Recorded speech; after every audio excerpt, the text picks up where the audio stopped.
জয়ী প্রার্থী বিপ্লব কুমার দেব ও দীপক মজুমদারকে নিয়ে আগরতলা শহরের রাজপথে ত্রিপুরার মুখ্যমন্ত্রীর উপস্থিতিতে বিজয় মিছিল। রেকর্ড সংখ্যক ভোটে জয়ী হয়ে পশ্চিম ত্রিপুরা লোকসভা আসনের রিটার্নিং অফিসার ডক্টর বিশাল কুমারের কাছ থেকে জয় সার্টিফিকেট নিলেন বিজেপির বিজয়ী প্রার্থী তথা ত্রিপুরার প্রাক্তন মুখ্যমন্ত্রী বিপ্লব কুমার দেব।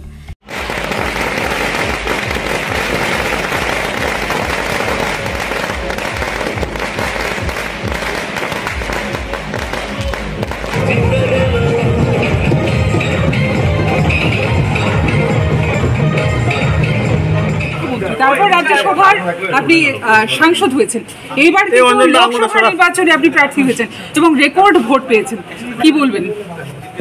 আমি ত্রিপুরার মানুষের প্রতি কৃতজ্ঞ। যে বিশ্বাসটা আমার উপর রেখেছে, ইতিহাস সৃষ্টি করে আমাকে রেকর্ড মার্জিনে জিতিয়েছে, স্বাভাবিকভাবে আমার উপর একটা গুরু দায়িত্ব দিয়েছে। আমি মুখ্যমন্ত্রী হিসাবে অনেক কাজ করেছি, অনেক কাজ করতে পারিনি, কিন্তু আমি জানি ত্রিপুরাতে স্পিরিচুয়াল ট্যুরিজম আর মেডিকেল ট্যুরিজম এই দুইটা সেক্টর আছে যেখানে খুব তাড়াতাড়ি মানুষের রোজগার হতে পারে এবং ত্রিপুরা মানুষ অসুস্থ হয়ে যখন বাইরে যায় লক্ষ লক্ষ টাকা খরচা করে, বাংলাদেশ থেকে প্রচুর পেশেন্ট যায় Bangalore, Chennai and other state. তো এখানে বড় একটা গ্রুপকে এনে একটা হসপিটাল তৈরি করা, যাতে 400-500 কোটি টাকা তার মধ্যে বিজনেস আছে, এই দুইটা দিক আছে যেটা ত্রিপুরা মানুষকে খুব তাড়াতাড়ি রোজগার দেওয়া যেতে পারে। ত্রিপুরাতে বেরোজগার লোক প্রচুর রয়েছে, তো নজওয়ানদেরকে নিরাশ না করে রোজগারের দিকে নিয়ে যাওয়া, সেটা একটা বড় রাস্তা খুব তাড়াতাড়ি করতে পারি। আমি মাননীয় প্রধানমন্ত্রীজির আশীর্বাদ নিয়ে যাতে এই দুইটা কাজ করতে পারি আর কম সময়ের মধ্যে, সেটা আমি চেষ্টা করব। আর স্বাভাবিকভাবে এত কম সময় এতগুলো দায়িত্ব আমাকে মানুষ দিয়েছে, পার্টি দিয়েছে, আমি পার্টির প্রতি কৃতজ্ঞ। আর সর্বোপরি মাননীয় প্রধানমন্ত্রী নরেন্দ্র মোদী, পার্টির অধ্যক্ষ জেপি নাড্ডাজি, অমিত ভাই শাহজি, স্বাভাবিকভাবে আমি বিজেপির কার্যকর্তা, সেই হিসাবে আমাকে বিজেপি থেকে টিকিট দেওয়া হয়েছে।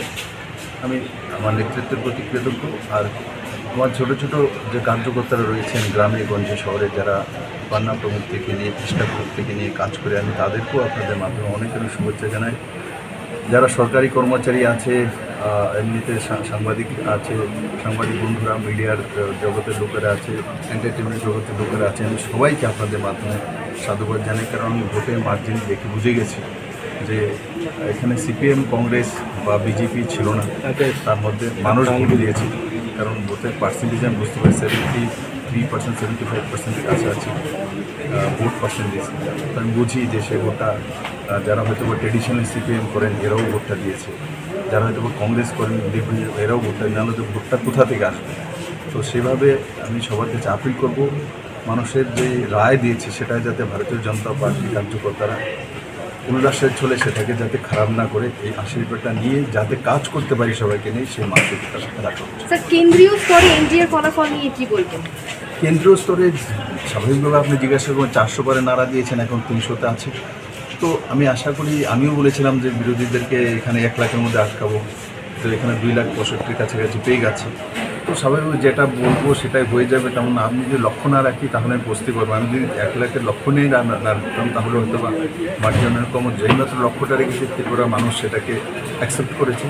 তো মাননীয় প্রধানমন্ত্রী যে লক্ষ্য রেখেছে, কারণ 400 পার 340 আগেও ছিল আমাদের কাছে, স্বাভাবিকভাবে আরও যাতে বেশি হয় সেটাই চাইবে, কেমন গার্জিয়ানকে চাইবে তার নাম্বার কমুক। তো সেটা এখন যেটা আমরা কল্পনাও করি, সাউথে দেখুন কেরালার মতো জায়গায় 3 লোকসভার সিট বেরিয়েছে। কোনো সাংবাদিক জগতের কোনো বুদ্ধি, কোনো সাইকোলজিস্ট কোনো কল্পনা করেছিল যে কেরালা থেকে 3টা সিট বেরিয়ে আসবে? কোনো কল্পনা নেই।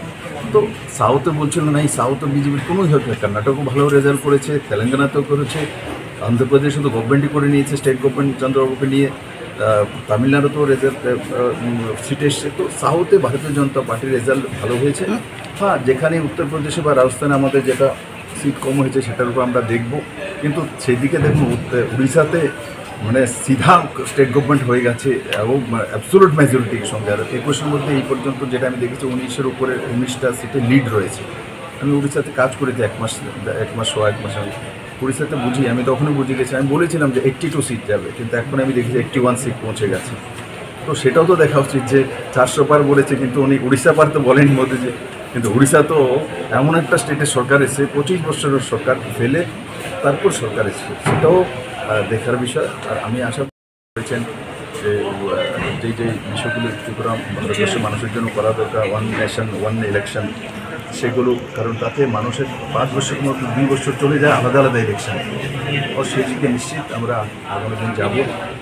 আর তৃতীয়বারের নরেন্দ্র মোদী সরকার নিশ্চিত অনেক বেশি কাজ করতে হবে। আর সেই সাথে মোদীজি দায়িত্ব দিবে, সংগঠনও হোক আর অন্য জায়গাতে হোক কাজ করবে।